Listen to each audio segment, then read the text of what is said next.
सूद साहब, दुनिया के लिए कितना बड़ा खतरा अगर इस खबर में सच्चाई है तो?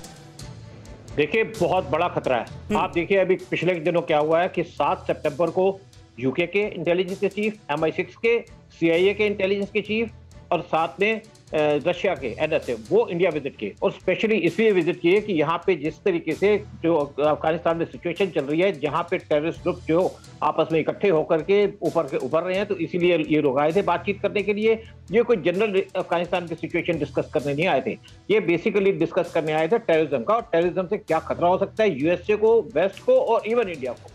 तो इससे दोबारा से मैं सोचता हूँ कि जो मेन खतरा है वो USA और वेस्ट को है, क्योंकि जहां तक इनकी बात करते हैं हम, आपके जो अल-कायदा की बात करें, इवन ISIS की बात करें, इनका जो मेन टारगेट है वो है वेस्ट, यानी कि US और दूसरी कंट्रीज। और एक्चुअली जहां तक हम इसकी तालिबान की बात करते हैं, तालिबान से इंडिया और USA, रशिया को भी साथ में खतरा है, और इंडिया को जो मेन खतरा पड़ता है वो इवन मैं कहूंगा तालिबान से नहीं है, वो पाकिस्तान की ISIS से है, क्योंकि पाकिस्तान की ISI ने जिस तरीके से वहां पे गवर्नमेंट फॉर्म की है, और उसका जो मेन पर्पस है एक ही पर्पस है, इंडिया को टारगेट करना कश्मीर के ऊपर। तो खतरा पूरे वर्ल्ड को अल-कायदा से भी है, ISIS से भी है, ISI से भी है, और बाकी जितने टेररिस्ट ग्रुप हैं उनसे भी हैं। और आज ये सारे ग्रुप जो हैं ऊपर उभर के आ गए हैं, और एक अमेरिका के प्रेसिडेंट की गलती की वजह से, जो अमेरिका के प्रेसिडेंट ने ब्लंडर किया अफगानिस्तान के अंदर, उससे पूरी दुनिया को हिला के रख दिया। और इसका मैं सोचता हूँ जो सबसे इंपॉर्टेंट असर होगा वो होगा अमेरिका के ऊपर और वेस्ट के ऊपर।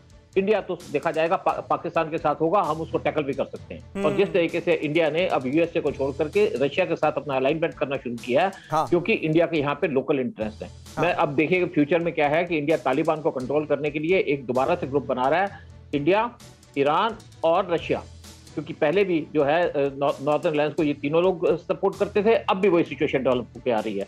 इंडिया को अपने इंटरेस्ट है, नेचुरली रशिया को अपने इंटरेस्ट है, USA को अपने हैं, लेकिन USA के इंटरेस्ट सबसे अलग हो गए हैं। USA ने जब भी पीस टॉक की है, उनसे उसने कहा कि यहाँ से कोई भी जमीन को हमारे यहाँ यूज करने के लिए अपनी जमीन नहीं देगा अफगानिस्तान, और उसको कोई मतलब नहीं था कि रशिया में क्या होगा, इंडिया में क्या होगा, ईरान में क्या होगा, या पूरे वर्ल्ड में क्या होगा।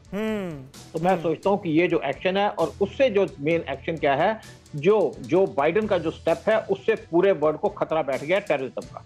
और जो बाइडेन या अमेरिका जो अपने आप को एक पीस का शहंशाह माना करता था, वो आज टेररिज्म की तरफ आ गया है, और उनकी एक गलती की वजह से या उनकी पॉलिसीज की वजह से। बिल्कुल बिल्कुल। अमेरिका ने क्या मेस क्रिएट किया अफगानिस्तान में, इसको लेकर JK त्रिपाठी साहब हम बहुत बात कर चुके हैं इससे पहले भी। लेकिन 1980 के दशक में जब अफगानिस्तान पर सोवियत संघ का कब्जा हुआ करता था, और इस कब्जे को छुड़वाने के लिए अमेरिका की CIA, पाकिस्तान की ISI ने किस तरह से अल-कायदा जैसे संगठनों को हवा दी, ये हम सब जानते हैं। अब रशिया का क्या रोल देख रहे हैं आप अफगानिस्तान में जो कुछ हो रहा है उसके बाद, और जिस तरह से पूरी दुनिया पर आतंकवाद का खतरा बढ़ा है उसके बाद? देखिए, अफगानिस्तान में जो कुछ हो रहा है उस पर रशिया का रुख अब काफी स्पष्ट होता चला जा रहा है, क्योंकि रशिया कभी भी नहीं चाहता कि उसकी सॉफ्ट अंडरबेली जो है, जो मतलब ताजिकिस्तान, तुर्कमेनिस्तान और उज्बेकिस्तान, उसके नज़दीक कोई आतंकवादी सरकार रहे, उसके पड़ोस में कोई आतंकवादी सरकार रहे, क्योंकि इससे रशिया को भी खतरा। रशिया में भी चेचन्या, आपको याद होगा, चेचन्या की परेशानी रशिया ने झेली।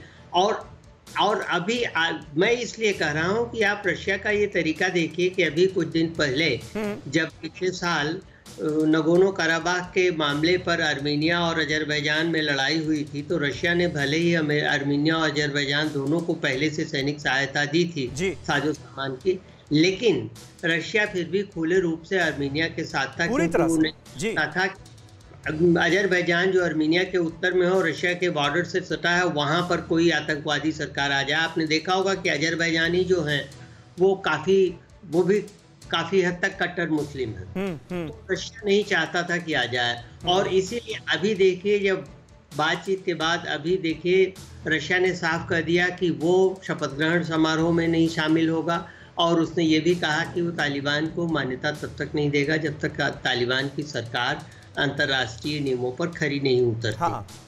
तो ये रशिया का ये स्टैंड तो साफ होता नजर आ रहा है, और शायद इसी वजह से ये शपथ ग्रहण समारोह तालिबान का पोस्टपोन किया गया। अड़ी सोमवार से शुक्रवार शाम 6 बजे सिर्फ TV9 भारतवर्ष पर।